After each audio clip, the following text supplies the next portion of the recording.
Well, the Browns opened training camp here in Berea with a light walkthrough, some conditioning afterwards. We heard from Myles Garrett, Greg Newsome, and Nick Chubb today. Mary Kay, what is your big takeaway from day one of camp?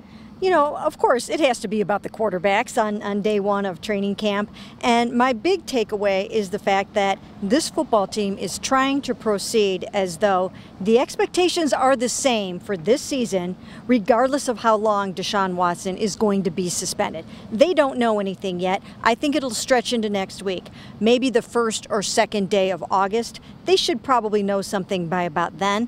But for right now, just because he might not be around for all or part of the season, it doesn't mean they're dialing back their very high expectations. Yeah, Ashley, I thought it was very telling that camp opened today. We didn't hear from the starting quarterback, but also, as you'd expect, his name was kind of on the front of everyone's minds. Yeah, of course, because we all know this question hangs over this team until it's answered, right? No one has any idea how long Deshaun Watson is going to be suspended for. And until even after that it just feels like it's something that's going to kind of hang over everything this team does, dictate how they operate, how reps are given out. All that sort of stuff is still kind of to be answered, and until then, it's just going to be the focus. And just to say it, as expected, Mary Kay, Jacoby Brissett will be the starter when Deshaun Watson is suspended. Yeah, we all knew that, but, you know, it did get asked today, and, you know, he reaffirmed that that's the case, but I don't think anybody really thought that anything else was happening. All right, Ashley, what was your takeaway from today? Yeah, my biggest takeaway was talking to Greg Newsome II. I wanted to ask him, people may remember that tweet in May where Pro Football Focus tweeted out a graphic asking who the best cornerback duo in the NFL was and noticeably left off Greg Newsome and Denzel Ward. And I think Greg Newsome gave us a little bit of insight into how his mind works, how he finds motivation as a player, because he has that screenshot saved. And he's not one to dwell on these things, but he did mention, you know, it's time. It starts in training camp where these guys can prove their doubters, quote unquote, wrong. So he does take those things seriously. And I thought it was a nice insight into how a starting corner views his job and gets his motivation on this team.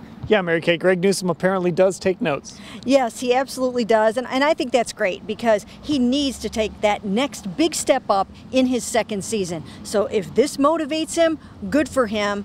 I keep saying this, he needs to start getting some interceptions. They all do back there. But also, you know, a mild concern that Denzel Ward is starting this out on PUP. So he needs to get back on the field before they can prove their critics wrong. Now, Myles Garrett, as I said, talked today in Mary Kay. This just seemed like an extension of what we saw last year with him taking on that leadership role. And you said it. He made it very clear. Expectations don't change just because the quarterback might not be who you expected.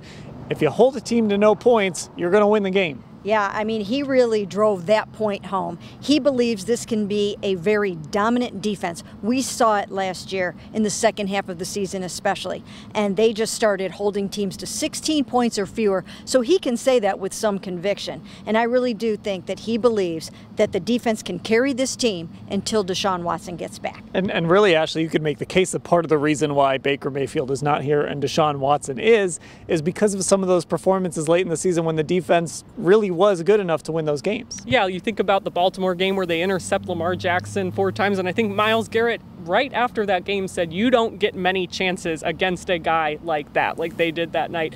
And also the Green Bay game where they played lights out in that second half as a defense, and Baker Mayfield obviously threw 4 interceptions in that game. The offense really couldn't get much going in the second half. So there are plenty of examples where I think we saw Myles, that frustration kind of bubbling to the surface, the way he was talking, the way he looked, the body language.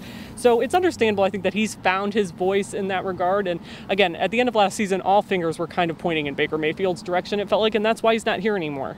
Okay, there we go. Day one of Browns training camp in the books. Look, not a lot happened on the practice field, but as always, there was plenty to talk about around it. And if you want more, go to cleveland.com/Browns. We'll have full coverage there.